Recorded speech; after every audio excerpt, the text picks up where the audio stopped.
नमस्कार दोस्तों, अक्षरा वॉइस के प्रकृति के रहस्य शो में आप सबका स्वागत है। दोस्तों, इस शो में हम प्रकृति के विभिन्न रहस्य के बारे में आपको बताते हैं। आज हम जो विषय लेकर आए हैं वो ये है कि पशु पक्षी और मनुष्य का आपस में इस सृष्टि में या इस नेचर में कैसा समीकरण होता है, कि वो क्या हमसे बताना चाहते हैं और हम कैसे उनको समझ पाते हैं।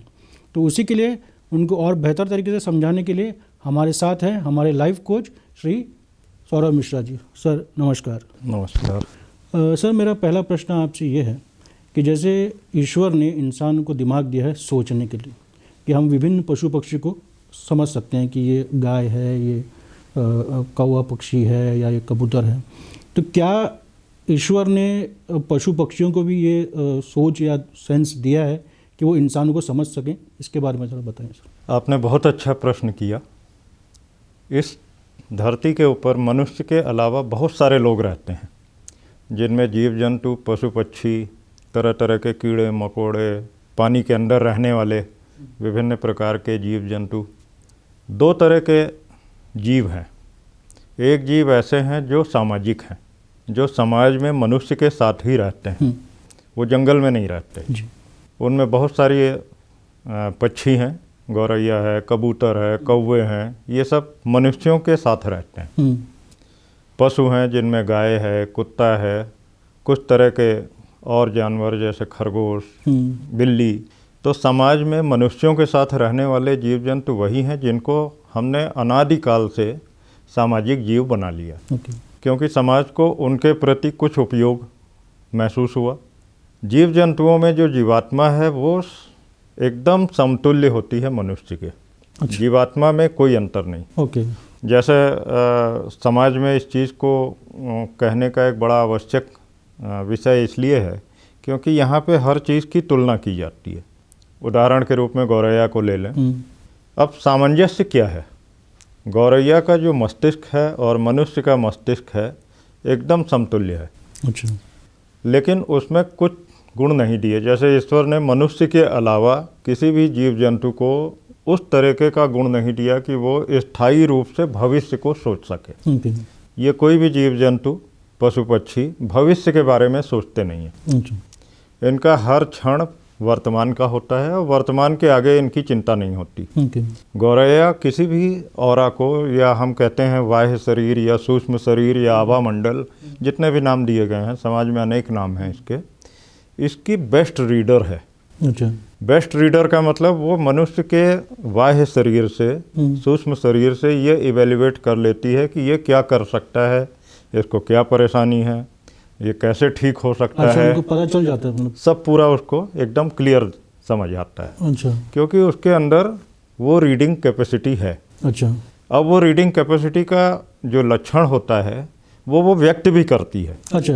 आप अगर गौरैया को दाना दे रहे हैं, रोटी के टुकड़े दे रहे हैं, पानी रख रहे हैं, तो अगर आपके घर में कहीं कोई दुर्घटना हो रही होगी, किसी व्यक्ति का अंतिम दिन होगा या मृत्यु होने वाली होगी, तो लाख वो गौरैया आपके यहाँ आती रही हों, उस दिन नहीं आएंगी या उसके एक दिन पहले नहीं आएंगी, पानी नहीं पिएंगी, खाना नहीं खाएंगी। अच्छा।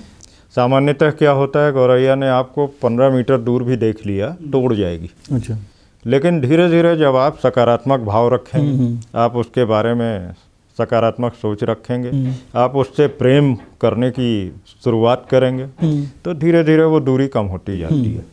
और 1.5 मीटर ऐसी दूरी होती है, 1.5 मीटर, जिस दूरी पे आपका संवाद और गौरैया का संवाद मर्ज कर जाता है। अच्छा। जैसे ही आप उसके नज़दीक जाते हैं, सुनेंगे, समझेंगे, तो आपका मस्तिष्क एनालाइज करके बताएगा कि इसका संकेत क्या है। ये संकेत अच्छे का आ रहा है कि ये संकेत बुरे का आ रहा है, कि ये संकेत किसी काम को करने के लिए आ रहा है कि किसी काम को ना करने के लिए आ रहा है। 1.5 मीटर से आगे आपको बढ़ना भी नहीं है। अच्छा। क्योंकि वो अनटच्ड बर्ड्स हैं। हाँ। अनटच्ड और टच्ड में जो सिस्टम में, वैज्ञानिक सिस्टम में क्या अंतर आता है, अनटच्ड बर्ड जो होगी वो सिग्नल्स को दूर दूर से कलेक्ट करके आप तक पहुंचाती है। अच्छा। उसके अंदर वो कैपेबिलिटी होती है कि आपकी रिश्तेदारी पहाड़ों में है, हो सकता है यहाँ से आपको अपने घर तक पहुँचने में 3 दिन लगेगा, लेकिन वो अनटच्ड जो बर्ड होती हैं वो आपको आपके यहाँ का संदेश भी कुछ सेकंडों में देंगी। अच्छा, वो कैसे देती हैं? क्योंकि उनका सेल्फ कम्युनिकेशन बहुत फास्ट होता है। सब गौरैया के गौरैया है, गौरैया जैसे है, तो अब आपके घर पे जो गौरैया होती होगी गांव में, उस गौरैया का और इसके बीच में सिग्नलिंग डिस्टेंस कुछ भी नहीं है। ओके, मतलब वो कई हजार किलोमीटर भी हो सकती है, लेकिन कम्युनिकेट, बट उनका कम्युनिकेशन है। जैसे मोबाइल की बात करें आज के ज़माने में, आप कॉल मिलाएंगे फ्रैक्शंस ऑफ सेकंड में, यूएस बात कर लीजिए, यूरोप बात कर लीजिए, आपको टाइम लैग कुछ नहीं दिख रहा है। इसका मतलब आपका ये सिम कार्ड कनेक्टेड है उतनी दूरी से, 15,000 किलोमीटर से 20,000 किलोमीटर तक कनेक्टेड है। तो वैसे ही गौरैया टू गौरैया कम्युनिकेशन अनलिमिटेड है। ओके, जो टच्ड बर्ड्स होती हैं ये अनलिमिटेड डिस्टेंस नहीं जा सकती। अच्छा, इनके अंदर कुछ डिफरेंट टाइप की चीज़ें होती हैं, कुछ अन्य शक्तियाँ होती हैं। जैसे कबूतर है, कबूतर को लोगों ने बहुत पालतू बनाया है। इसकी खूबी क्या होती है कि कबूतर आपके मैसेज को किसी भी डिस्टेंस तक ले जा सकता है। इसीलिए मैसेंजर के तौर पे कबूतर बहुत पुराने समय से पॉपुलर रहा। इसी तरह हर पक्षी का अपना अपना स्वरूप है। और जैसे कौवा है, अर्ली राइजिंग बर्ड है, सबसे पहले उठती है। अच्छा। कौवा जो इस पृथ्वी पे सबसे पहले उठने वाला पक्षी है, क्योंकि उसकी टेंडेंसी होती है हरदम किसी भी तरह के दिन की शुरुआत से लेकर दिन के अंत तक ह्यूमन बीइंग को गाइड करने की। अच्छा, इसीलिए कौवे की टेंडेंसी होती है कि कोई चीज़ ऐसी अननोन चीज़ अगर उस कम्युनिटी में आ रही है तो वो सब इकट्ठे होकर चिल्लाने लगेंगे। ये तो आपने सर बताया जो पशु पक्षी जो हमारे साथ समाज में रहते हैं और जो हमसे जुड़े हुए हैं किसी न किसी तरीके से, लेकिन वो जानवर जो जंगलों में रहते हैं तो उनका कैसे सेंस होता है और वो कैसे उस जंगल में अपने आप को सर्वाइव करता है? इसमें एक विषय ईश्वर की दृष्टि से देखिए, एक विषय मनुष्य की दृष्टि से देखिए। ईश्वर ने मनुष्य को ये फ्रीडम दी है कि इस पृथ्वी पे जो कुछ भी है उसका सदुपयोग करो, उपभोग करो। अच्छा, ईश्वर ने कभी उपभोग करने से किसी मनुष्य को मना नहीं किया। ओके, लेकिन जब मनुष्य उसका दुरुपयोग करना चालू करता है या उसका सदुपयोग ना होकर उसके साथ विनाश की कुछ चीज़ें जोड़ देता है, तो ईश्वर उन पशु पक्षियों को प्रेरणा देकर समाज से दूर कर देते हैं। अच्छा, तो प्रायः जो सृष्टि के संतुलन में बहुत आवश्यक जीव जंतु थे, उन जीव जंतुओं को समाज से दूर रखा गया। अच्छा, जंगल में जितने भी जीव हैं वो सृष्टि संतुलन की दृष्टि से बहुत ही महत्वपूर्ण है, इसलिए उनको दुर्गम कर दिया गया। अच्छा, इसके बाद भी वो सृष्टि के संतुलन के लिए मूव करते रहते हैं और वो movement through out the globe होता है, केवल भारतवर्ष में नहीं है, पूरे ग्लोब में घूमते हैं ये। तो ये जो हजारों हजार किलोमीटर उड़ते हैं, ग्रुप में उड़ते हैं, ये सृष्टि संतुलन का सिस्टम है। जो ये जंगल के जानवर उनसे हमें वैसे कुछ इंडिकेशन या लाइफ के इंडिकेशन नहीं मिलते हैं?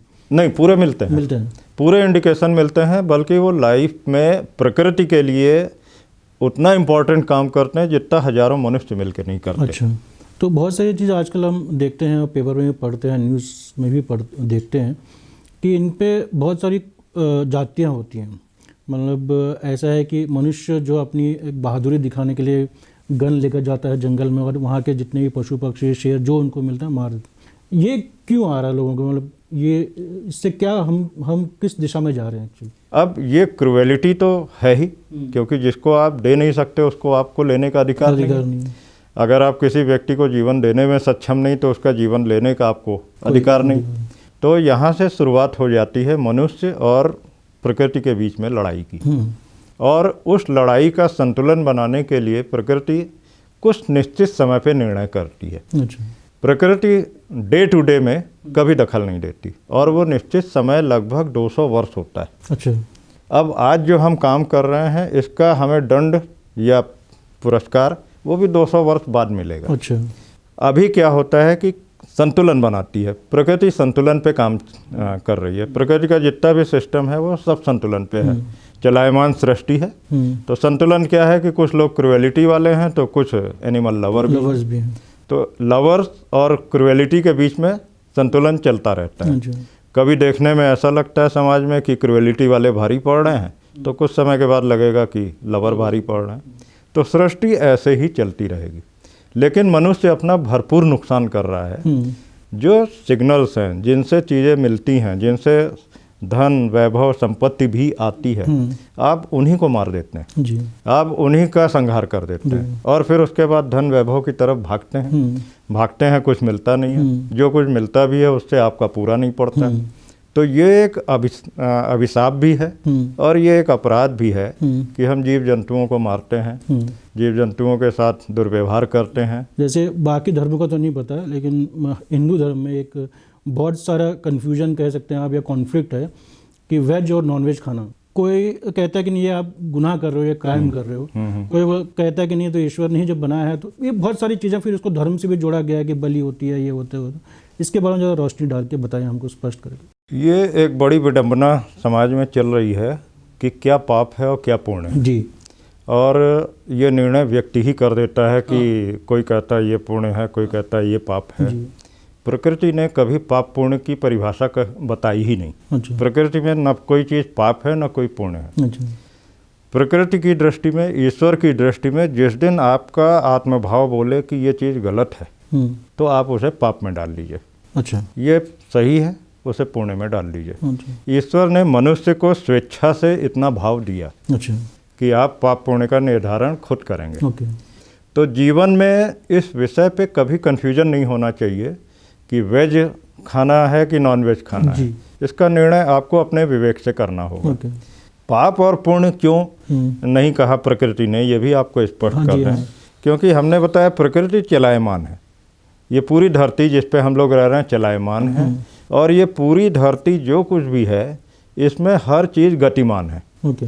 तो गतिमान का मतलब कुछ को छोटे जानवरों को, जैसे चिड़िया हैं तो छोटे कीड़ों को खा रही हैं, इनको इनसे बड़े वाले जानवर खा रहे हैं, उनसे बड़े वाले जानवर को उनसे बड़े वाले जानवर, तो वो साइकिल है। उसी हिसाब से ब्रीडिंग भी है। ब्रीडिंग भी है। जैसे शेर नहीं खाना है या टाइगर को नहीं खाना है तो उनकी ब्रीडिंग भी बहुत कम है। वो 3 साल में 4 साल में एक बार बच्चे देंगे। लेकिन आपको मुर्गे खाने के लिए अगर मुर्गा खा रहा कोई व्यक्ति तो इनकी ब्रीडिंग बहुत फास्ट है। सृष्टि ने इसी तरह का नियम बनाया हुआ है और पाप पुण्य व्यक्ति के ऊपर छोड़ दिया। हम लोग शाकाहारी हैं तो हम ये मान के चलते हैं कि हम किसी को जीवन नहीं दे सकते तो जीवन नहीं लेंगे, तो शाकाहारी हैं, हम नहीं उसे कष्ट देते हैं।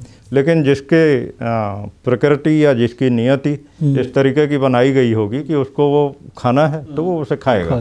तो इस हिसाब से सृष्टि में पाप पुण्य भोजन पे नहीं है, सृष्टि में पाप पुण्य आचरण से नहीं है, सृष्टि में पाप पुण्य मनुष्य को मार दे इससे भी नहीं है। लेकिन मनुष्यों ने इसमें पाप पुण्य की परिभाषाएं बनाई, खुद ही बनाई। हर समाज ने अपने अपने हिसाब से बनाई, फिर उनको उन्होंने लागू किया, फिर आपस में लड़ना शुरू किया। वास्तव में इसकी आवश्यकता नहीं है। तो सर आज आप हमारे स्टूडियो में आए, आपने हमें बहुत सारा अच्छा ज्ञान दिया और शायद हमारे दर्शकों को भी अच्छा ज्ञान दिया और बताया कि पशु पक्षी और मनुष्य के बीच में क्या संतुलन होना चाहिए और जो हम अभी नहीं कर पा रहे। तो आप हमारे स्टूडियो में आए सर, बहुत बहुत नमस्कार। नमस्कार। तो आज हमने जाना कि इस नेचर में, इस सृष्टि में पशु पक्षी और मनुष्य का बीच में तालमेल कैसे होता है।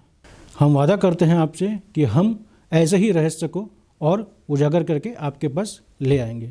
हमारा वीडियो कैसा लगा ये कमेंट बॉक्स में ज़रूर लिखिएगा और चैनल को सब्सक्राइब करना न भूलिएगा। निरंतर ऐसे वीडियो प्राप्त करने के लिए आप बेल आइकन दबाना न भूलिएगा। तो तब तक के लिए मुझे इजाज़त दीजिए। नमस्कार।